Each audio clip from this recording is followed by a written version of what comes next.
بسم اللہ الرحمن الرحیم۔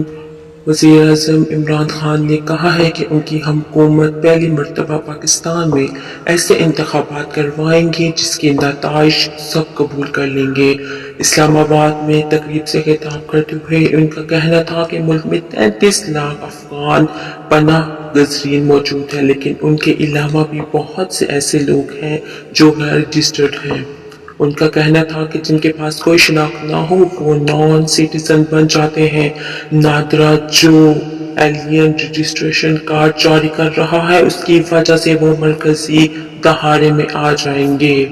ان کا مزید کہنا تھا کہ اس کارڈ کی مدد سے وہ کاروبار کر سکیں گے، بینکوں میں پیسے رکھوا سکیں گے اور معیشت کا حصہ بن جائیں گے اور غیر قانونی کاموں میں بچ رہیں گے۔ وزیراعظم نے کہا ہے کہ میں سمجھتا ہوں کہ جو فراڈ معاشرے میں اور انتخابات میں ہوتا ہے ان سب کا حل ٹیکنالوجی ہے۔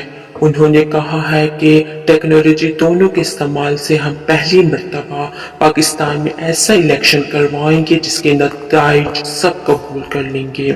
ان کا مزید کہنا تھا کہ اس کی وجہ سے ہوگا ٹیکنالوجی کو ڈیٹا سے منسلک کر دیں گے اور ٹھپے لگانا، بیلٹ باکس بھرنا، ایک ہی گھر سے 100 جعلی ووٹس رجسٹرڈ کرانے جیسے تمام کام ختم ہو جائیں گے۔